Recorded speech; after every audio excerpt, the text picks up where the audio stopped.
Remain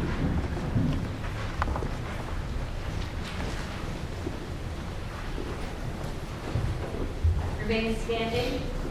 Iowa District Court for Webster County is now in session with the Honorable Judge Barry McMinley presiding. Please be seated.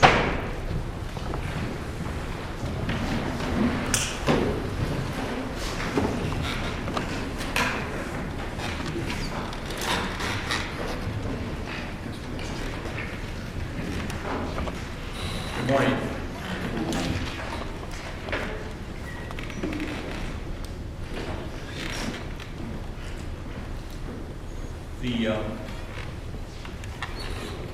First, let me ask you, do any of you have any questions now that you've had overnight to think about it? Because this is probably about the last time we're going to be able to visit like this. Anybody have any questions about the procedures that we're going to follow, or times or schedules or anything of that nature? Okay. Then what we do, I should also tell you, I think I mentioned it yesterday, that there would be media coverage of this trial. One of the rules that the media is required to follow is that they do their very best to not show the jurors that are participating in the case. So if you have concerns about that matter, that is a rule that they are obligated to follow. The next phase of this proceeding is still not evidence. Mr. Hammerand will read the charges and the plea that the defendant has entered, and then we will proceed with opening statements in the case. The opening statements by the parties are their opportunity to give you an idea of what the evidence will be in the case and what maybe some of the legal issues will be. It will not be a time for them to argue their case to you. They'll get that opportunity after the evidence is all completed and the remainder of the at the end of the trial. The state will be going first throughout this trial. The reason for that is the state has the burden of proof. So Mr. Hammerand will always be going first, and then Mr. Kendall. And with that, Mr. Hammerand, you may read the charges and the plea. Thank you, Your Honor. Actually, my co-counsel, Mr. Smith, will be doing that. Okay, Mr. Smith. Thank you, Mr. Court. State of Iowa, plaintiff John David Green, defendant. Count one comes now. Benjamin John Smith is prosecuting attorney of Sac County, Iowa, and in the name and by the authority of the state of Iowa, accuses the defendant, John David Green, of the crime of murder in the first degree, in violation of Iowa Code Section 7071 and 7072. Committed as follows. On or about June 5, 2009, in Sac County, Iowa, defendant strangled Mark Koster. Mark Koster died as a result of being strangled by defendant. The defendant acted with malice aforethought, and the defendant acted willfully, deliberately, premeditatedly, and with a specific intent to kill Mark Koster. Defendant has entered a plea of not guilty in this matter.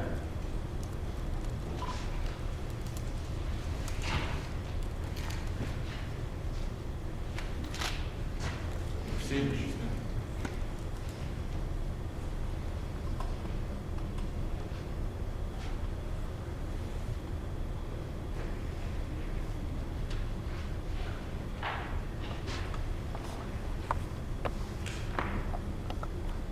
Victim Mark Koster, 58 years old when he died.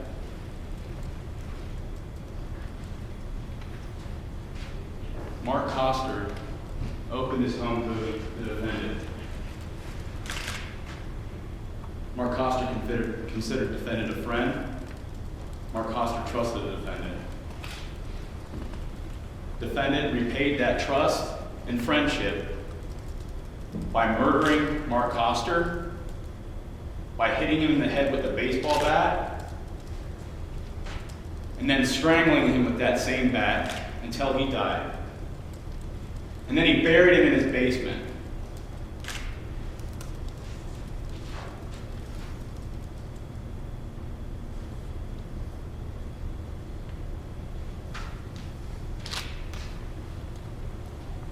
A little bit about Mark Koster as a person. Mark Koster, as I mentioned, was 58 years old when he passed. Mark Koster was one of 11 children, born and raised in a small town in Iowa, graduated from St. Ansgar High School. After high school, he joined the Marine Corps, was honorably discharged, and then he went to technical school to learn computers, computer programming. Mark loved computers. Mark loved fishing with his father just as much. After technical school, Mark took various jobs up, first in Texas, then in Florida, then in Arkansas. And the evidence is going to show that Mark moved back to Iowa in the early 90s to be closer to his mom, whose health was failing. You're also going to hear testimony that in the early 90s, Mark Koster, the victim in this case, was diagnosed as being a paranoid schizophrenic.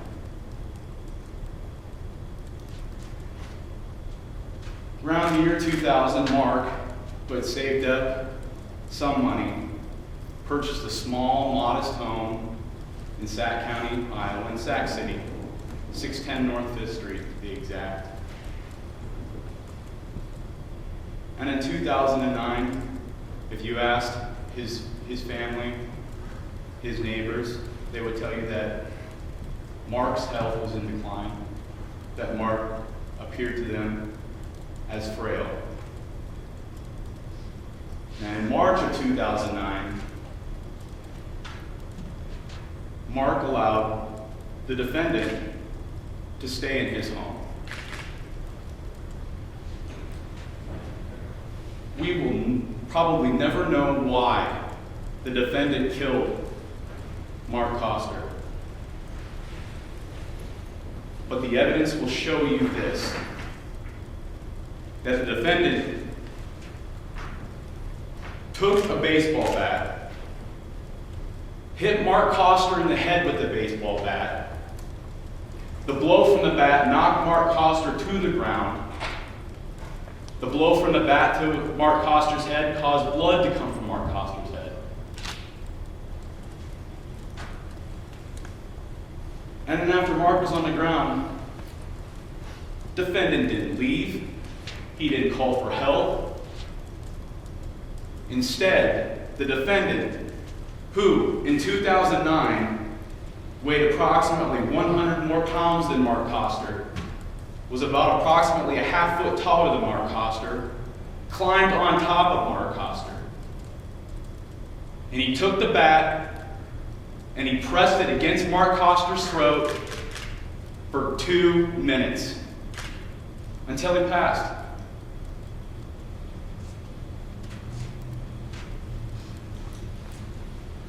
And after Mark passed, defendant didn't call law enforcement. Defendant didn't call for help. Defendant didn't try to resuscitate him.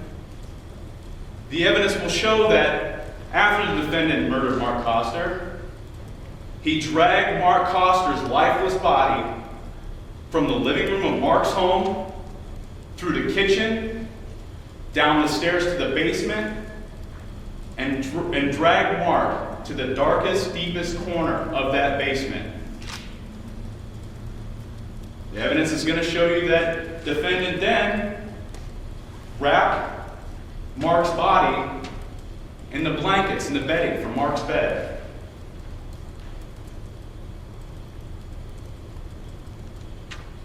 Defendant didn't leave. Even after this defendant didn't leave. In fact, during his interview with law enforcement, he said he stayed in Mark's home up to 2 to 3 days after he had killed him. After wrapping Mark's body in the blankets, defendant left the house, drove to the Dollar General store in town, purchased 4 to 5 bags of kitty litter, drove back to Mark's house, took the kitty litter down in the basement, and covered Mark's body in its entirety with kitty litter.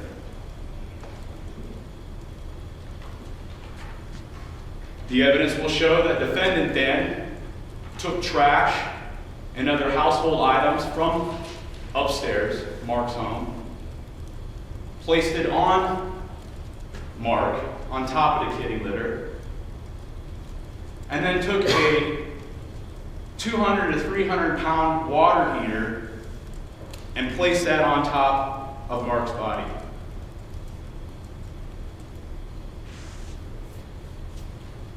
And then defendant left.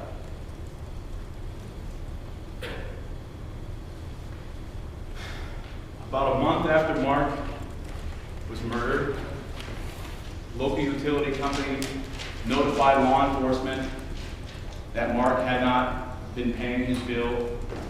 There was no use of Mark's utilities. Law enforcement, with the permission of Mark's family, they went to Mark's home. They kicked the door in, and they searched for Mark. It was a welfare check, checking on Mark. Did he slip? Did he fall? Is he hurt? They searched the home, and they didn't find Mark. They found a note on the door. A note on the door that states as follows: "To whom it may concern, went with Tom to Florida for the winter. See you in the spring. Mark." And it left a number for a resort in Florida. So before defendant left the home, he left a note to throw family off, to throw law enforcement off. And not only did he leave a note, he took the bat that he used to strangle and murder Mark Hoster. He took the rags that he used to soak up Mark Hoster's blood, and he didn't throw it in the trash in the house. He didn't throw it out back. He didn't even put it on top of Mark. He took those items and drove across town, and he threw them in an anonymous random dumpster.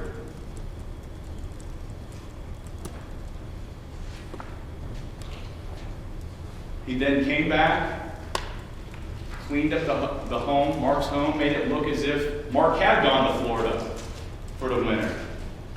Defendant propped open the fridge, closed the blinds.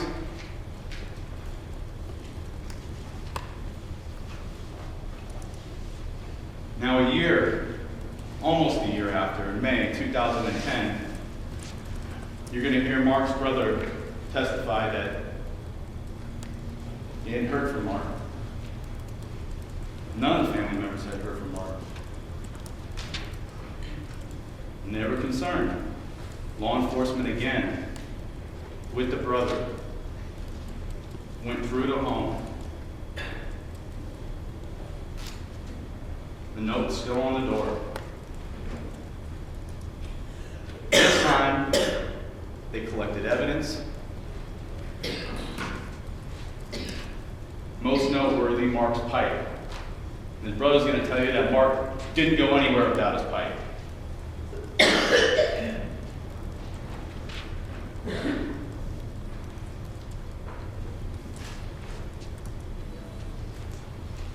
Now, 2012, early to mid-2012, Mark's house was ultimately sold. And it was sold to a Leslie Galeson. Leslie Galeson will testify that while in the home, while rehabilitating the home, fixing it up, Leslie owns a number of properties. While cleaning up the basement, while in the deepest, darkest corner, while picking picking up trash and removing a water heater, he'll tell you he found what he thought at first was a Halloween costume, with the hands sticking up like this. Being cautious, he backed away, got law enforcement to come look, apologized up front to law enforcement, said, "I'm sorry if this is just my act of imagination." Law enforcement arrived. Mr. Galeson's suspicions were confirmed. Mr. Galeson found Mark's body under a water heater, under trash, under pounds of kitty litter. For 3.5 years, that body was there.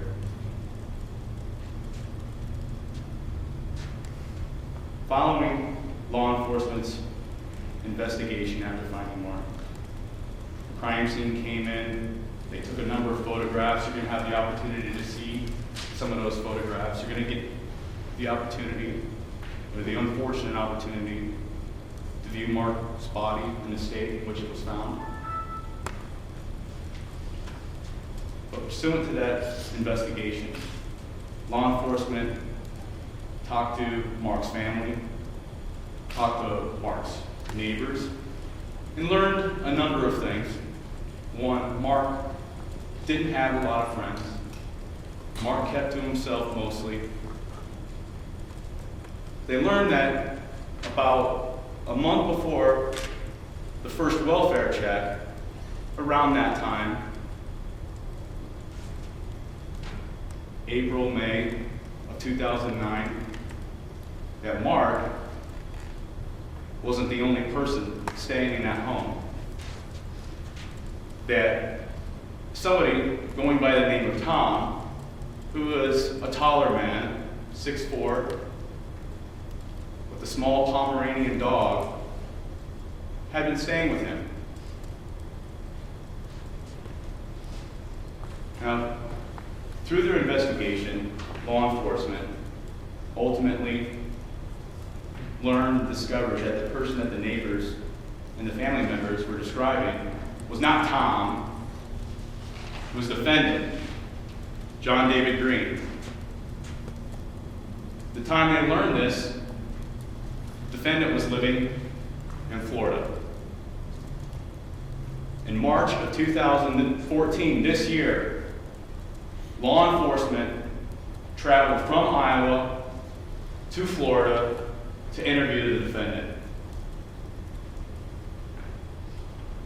They asked the defendant if they could come and ask him some questions. The defendant followed them back to the police station, and the interview began.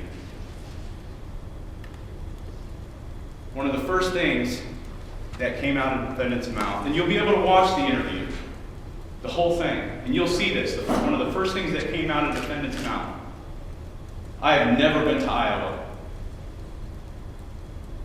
With challenged, with unimpeachable evidence that he was in Iowa, the defendant conceded that he was in Iowa. When pressed with additional information suggesting that he was the last person to see Mark alive, the defendant says, "Why don't you tell me what you think? Why don't you tell me what the evidence shows?" Now, ultimately, through various techniques, law enforcement propping up Mark's diagnosis, were able to elicit certain statements from the defendant. But they were equivocal. The defendant said, "It was self-defense. I did it in self-defense." That's what he said. Specifically, the defendant said, "Mark came after me with the bat. Mark hit me in the shoulder. I said, 'Mark, stop it.'"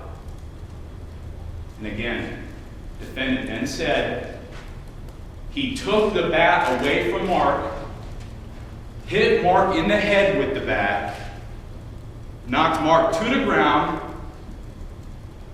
And that blood came out of Mark's head. And again, he didn't leave. He didn't call law enforcement. He didn't go to the neighbors.